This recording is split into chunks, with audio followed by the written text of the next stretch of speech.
ሰላም ንዓኸም ይኹን በመላ ኩርናዓት ዓለም ኮይንኩም ዕለታዊ ሓበሬታታት ደጎል ዜና ትከታተሉ ፍትዋት ተዓዘብቲ ንሰሉስ 19 ነሓሰ 2018 ዓመተ ምህረት ዘዋድና ዜናታት ሒዝና ቀሪብና ኣለና ንሰናይ ምክትታልኩም በመዕዳም ብቐጥታ ናብ ዝርዝር ዜና ክነስግረኩም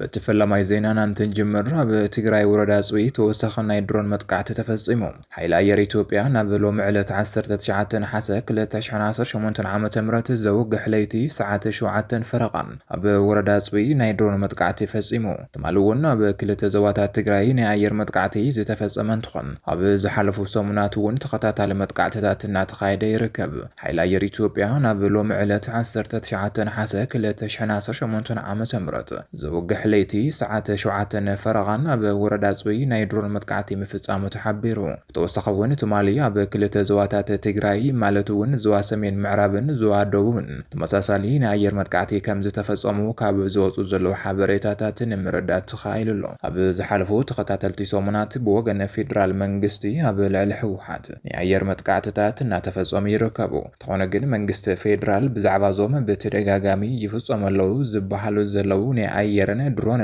መጥቃዕትታት ክሳብ ሕዚ ዝሃቦ ወግዓዊ መግለፂ ይኹን ምብርራህ ከም ዘየለ ተገሊጹሎም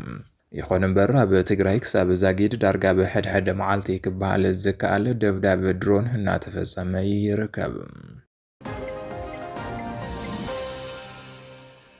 ነበር ፕሬዝዳንት ናይጄሪያ ኦሉሴጉን ኦባሳንጆ ዕለት 18 ነሓሰ 2018 ዓመተ ምህረት ናብ ከተማ መቐለ ብምኻድ ምስ መሪሕነት ትግራይን ዶክተር ደብረጽዮንን ከም ዝተዛተዩ ተገሊጹ ምስ ፌደራል መንግስቲ ዝርርብ ንምጅማር ናይ ኢኮኖሚ ማዕቀብ ምልዓል ወታደራዊ ክባ ምቁራጽ ላዕለዋይ ግዛት ምምላስ ተመዛበልትን ናይ ህወሓት ሕጋዊ መንነት ምምላስን ቁልፊ ምዃኖም ብህወሓት ተገሊጹሎም ኣሎ ኦባሳንጆ ምስ ፌደራል መንግስቲ ተዘራሪቦም ድማ በዘቕጽሉ ሓደ ወይ ወነ ክልተ ሰሙናት ክምለሱ ምዃኖም እንትሓበሩ እውን መንግስቲ ትግራይ ብስርዓት ብልጽግና ዝጭበጥ መምሕያሽ ከም ዘየላፍሊጥሎም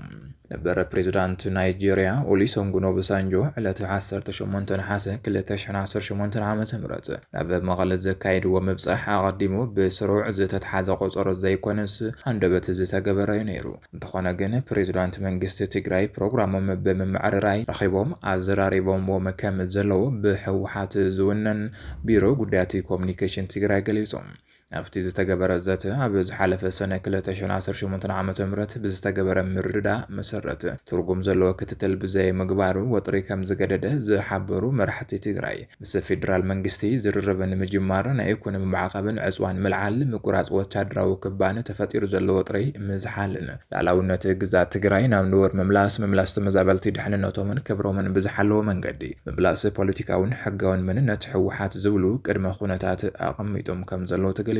ኦባሳንጆ ምስ ፌደራል መንግስቲ ተዘራሪቦም ኣብ ዝቕጽሉ ክልተ ሰሙናት ክምለሱ ምዃኖም እንትሓበሩን ስርዓት ብልጽግና ካብቶም ዝተነጸሩ መሰረታዊ ጉዳያት ዝጭበጥ መምሕያሽ ከም ዘይብሉ ተራእዩ ክብል ቢሮ ጉዳያት ኮሙኒኬሽን ትግራይ ገሊጹ ኣሎ ስለዚ መንግስቲ ትግራይ ነቲ ኣብ ዝሓለፈ 4 ዓመታት ዝነበረ ፍሽሉን ዘይጭበጡን ናይ መጽዋዕታት ከይዲ ንምድጋም ፖለቲካዊ ባህጊ ከም ዘይብሉ ገሊጹ ኮይኑ ግን ብዓለም ለኸ መዳርግቲ ኣካላት ኣብ ዝሕገዝ ናይ ግዜ ገደብ ኣብ ዝተቐመጠሉን ትርጉም ዘለውን ሰላማዊ ዝርርብ ንምእታው ድሎ ምዃኑ ብምርግጋጽ ቅንዕና ዘለዎ ከይዲ ሰላም ንምክያድ ናይ ብልጽግና ትንኩያታት ክግታ ናይ ኢኮኖሚ ይኹን ካልእ ዕፅዋን ክባን ክለዓል ከም ዝግባእ ኣስሚሩ ኣሎ ክብል ቢሮ ጉዳያት ኮሙኒኬሽን ትግራይ ገሊጾም بخالي زينا صمدو زتبعال محزنات ناي محران إثيوبيا نزلا أي كبل أيت اسكندر نجا جليزو أبال أفبون زخنة أيت اسكندر نجا صمدو زتبعال محزنات ناي محران إثيوبيا نزلا مخان بمجلس أتري روخاني نلا بريزيدنت سياسة فوركن حوحاتن تاريخ وين نزلات إثيوبيا محران بمخانهم مساعتهم مسرح باندان نتي كبل جليزو نبر بومبر بارتي بالدراسن أبال بيرا ونكنا كام حرا فانون أفبون أيت اسكندر نجا بس دوتشو بيلي أبو زجبرو كلام ምሕተት ጽምዶ ዝተባለ ምሕዝነት ናይ ኣምሓራን ኢትዮጵያን ጸላኢ ብምባል ኣትሪሩ ኾኒኑ እቲ ምንቅስቓስ ካብ መላእ ኣባላቱን ፍልጠትን ኣፍልጦን ወጻኢ ምስ ካልኦት ሓይልታት ምሕዝነትን ምፍጣር ዘካይዱ ምንቅስቓስ ፈጺሙ ተቐባልነት የብሉን ዝበላ ኣይተስክንድር እቲ ምሕዝነት ንኢትዮጵያ ንምፍራስ ዝዓለመ ብምዃኑ ብፍላይ ምስ ኤርትራን ግብፅን ብሓባር ምስራሕ ከም ዘይግባእ ኣስሚሩሉ ፕሬዚዳንት ኢሳያስ ኣፈወርቅን ሕወሓትን ታሪኻውያን ጸላእቲ ኢትዮጵያን ኣምሓራን ምዃኖም ዝጠቐሰ ኣይተስክንድር ምስኣቶም ምትሕብባር ባንዳነቲ ክብል ገሊጹሎም ስርዓት ኢሳያስ ንኢትዮጵያ ጥራሕ ዘይኮነስ ንኢትዮጵያውያን እውን ጸላእ ምዃኑ ብምሕባር ተኣምር እንተተፈጸመ እውን ምስ ሕወሓት ናይ ምስራሕ ድሌት የብልን ብምባል ረዲኡ ናይ ቃልሲ ኣንፈት ብዝምልከት ድማ ጽልኦም ምስ ናይ ሕዚ መንግስቲ ዳእምበር ምስ ሃገራዊ ህልውና ኢትዮጵያ ከም ዘይኮነ ገሊጹ ኣብ ኣፍ ባሃን ዝተዋወ ሓላፍነት ዘይተቐበለሉ ምኽንያት እንተረድኡ እውን ብናይ ውሽጢ ከምኡውን ብናይ ደገ ነዊሕ ዒድ ብዘለዎም ናይ ደገ ሓይልታት ጸቕጢ ካብ ኣመራርሓቲ ግንባር ብምግፍዖም ምዃነ መልኪቱ ስሞም ካብ ምጥቃስ ዝተቐጠቦም ገለ ናይ ፋኖ ዕጡቓት ተደጋጋሚ ናይ መቕታለ ፈተነ ከም ዝገበርሉ ዝሓብር ኣይተስክንድር ነዚ ሓበሬታ ብምውፅእ እውን ካብ ካልኦት ናይ ፋኖ ዕጡቓት ናይ መቕታል ፈተነ ክበጽሖ ከም ዝጽበ ኣፍሊጡ ኣብ መስመር ገዳሪፍ ገለባት ሕቡብ ወታደራዊ ምንቅስቓስ ሕወሓትን ሻዕብያን ከም ዘሎ ተገሊጹ ናይ ሕወሓትን ሻዕብያን ሰራዊት ብሓባር ብምዃን ኣብ ገዳሪፍ ብመኪና ሸራ ተኸዲኖም ብለይቲ ናብ መስመር ገለባት እናተጓዓዙ ምህላኦም ሓበሬታ ወፂኡ ኣብ መተማን ገለባትን ዝርከቡ ናይ ኢትዮጵያ ናይ ጸጥታን ምክልኻልን ሓይልታት ልዑል ክትትልን ጥንቃቐን ክገብሩ ጻውዒት ቀሪብሎም እቲ ናይ ሓበሬታ ምንጪ ከም ዝሓበሩ ተራ ህዝቢ ኤርትራ ምስ ኢትዮጵያውያን ብሰላም ክነብር ዝደሊ እንትኾነ እውን ካብ ህግደፍን ሕወሓትን ወጻኢ ኣብቲ ዞባ ሰላም ክረጋገጽ ከም ዘይኽእል ገሊጹ እቲ ዝተረኸበ ሓበሬታ ከም ዝሕብሩ ናይ ሕወሓትን ሻዕብያን ወታደራዊ ብሓባር ብምዃን ኣብ ወገን ሱዳን ብገዳሪፍ ኣቢሎም ብመኪና ሸራ ተኸዲኖም ተሓቢኦም ብለይቲ ናብ መስመር ገለባት እናተጓዓዙ ምህላዎም ተገሊጹ ብሰንኪ እዚ ሕቡብ ወታደራዊ ምድላዋት ኣብ ግንባራት መተማን ገለባትን ዝርከቡ ናይ ኢትዮጵያን ናይ ጸጥታ ምክልኻል ሓይልታትን ልዑል ጥንቃቐን ክትትልን እናገበሩ ምዃኖም ተሓቢሩ እቲ ሓበሬታ ዘብጽሕ ኣካል ወሲኹ ከም ዝገለጾ ኣብ ኤርትራን ትግራይን ዝርከቡ ዞም ሓይልታት እንተዘይተዋቂዖም ኢትዮጵያ ይኹን እቲ ዞባ ሰላም ከም ዘይኸውን ኣረጋጊጹሎም ነበር ፕሬዚዳንት ክልል ኣምሓራን ሚኒስተር ጉዳያት ወጻኢን ኣይተ ገዱ አንዳርጋቸው ኣብ ኣሜሪካ ናይ ፓርኪንግ ተቆጻጻሪ ኮይኖም ይሰርሑ ምህላዎም ዘርኢ ቪድዮ መዘራረቢ ኮይኑ ነበር ፕሬዚዳንት ክልል ኣምሓራን ሚኒስተር ጉዳያት ወጻኢን ኣይተ ገዱ አንዳርጋቸው ኣብ ኣሜሪካ ናይ ፓርኪንግ ተቆጻጻሪ ኮይኑ እናሰርሐ ምህላው ዘርኢ ተንቀሳቓሲ ምስሊ ኣብ ማሕበራዊ ሚድያ መዘርግሑ ልዑል መዘራረቢ ጉዳይ ኮይኑሎ እቲ ቪድዮ ነቶም ውልቀ ሰብ ንምሕፋር ብዝተላእኹ ኣካላት ዝተዘርግሐ እንትኾነ እውን እቲ ኣጋጣሚ ግን ናይ ብዙሓት ምስጋና ዝዓተረ ኮይኑ ተረኺቡሎ ነበር ፕሬዚዳንት ክልል ኣምሓራን ሚኒስተር ጉዳያት ወጻኢን ኣይተ ገዱ አንዳርጋቸው ኣብ ኣሜሪካ ናይ ፓርኪንግ ተቆጻጻሪ ኮይኖም እናሰርሑ ምህላዎም ዘርኢ ተንቀሳቓሲ ምስሊ ኣብ ማሕበራዊ ሚድያ ብመዘርግሑ ስዒቡ ልዑል መዘራረቢ ጉዳይ ኮይኑሎ እቲ ቪድዮ ዝዘርግሑ ኣካላት ነቶም ውልቀ ሰብ ንምሕፋርን ንምስካሕን ዓሊሞም ዝተንቀሳቐሱ እንትኾኑ እውን እቲ ኣጋጣሚ ግን ካብ ብዙሓት ሰባት ንኣዳ ዘትረፈን ናይ ብዙሓት ምስጋና ዝዓተረን ኮይኑ ተረኺቡሎ ኣይተ ገዱ ኣብ ላዕለዋይ ናይ መንግስቲ ስልጣን ኣብ ዝነበረሉ እዋን ሃብቲ ህዝቢ ብምዝራፍ ኣብ ዱባይ ናይሮቢ ኣውሮፓን ኣሜሪካን ሃብቲ ዘይሓውን ቪላታት ዘይገዝኡን ምዃኖም ዝገለጹ ብዙሓት ብነጻ ሕሊንኦም ብርሃጾምን ፅዕረቶምን ሰሪሖም ብምንባሮም ነቲ ተግባሮም ንኢዶም ኣሎ ብተወሳኺ እውን ነቶም ብስራሕ ገይሮም ንምስካሕ ዝፈቱን ኣካላት ናይ ሞራል ምውዳቕ ብምባል ዝነቐፍዎም እንትኾኑ እቲ ኣጋጣሚ ብርሃጾም ሰሪሖም ዝነብሩ ሰባት ካብ ምኽባር ንላዕሊ ብሙስና ሃብቲ ሃገር ዝዘርፉ ኣካላት ዝኣደኑ ሰባት ምህላዎም ዝተረኣየሉ ብምባል ርእይቶም ሂቦም ኣለው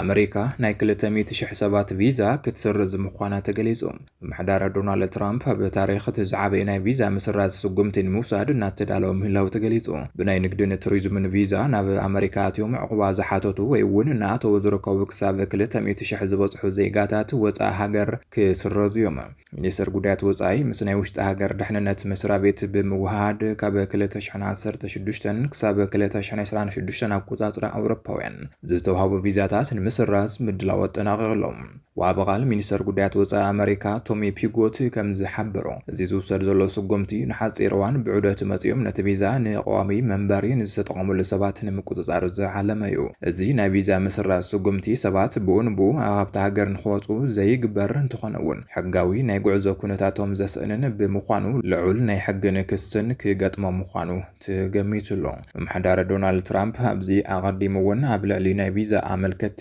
ብርክት ዝበሉ ተረርቲ ገደባት እናወሰደ መፅንሑ ዝፍለጥ ኮይኑ እዚ ናይ ሕዚ ስጉምቲ ድማ እቲ ኣብ ታሪኽ ዝዓበየ ናይ ቪዛ እገዳ ስጉምቲ ኮይኑ ከም ዝምዝገብ ተሓቢሩሎ።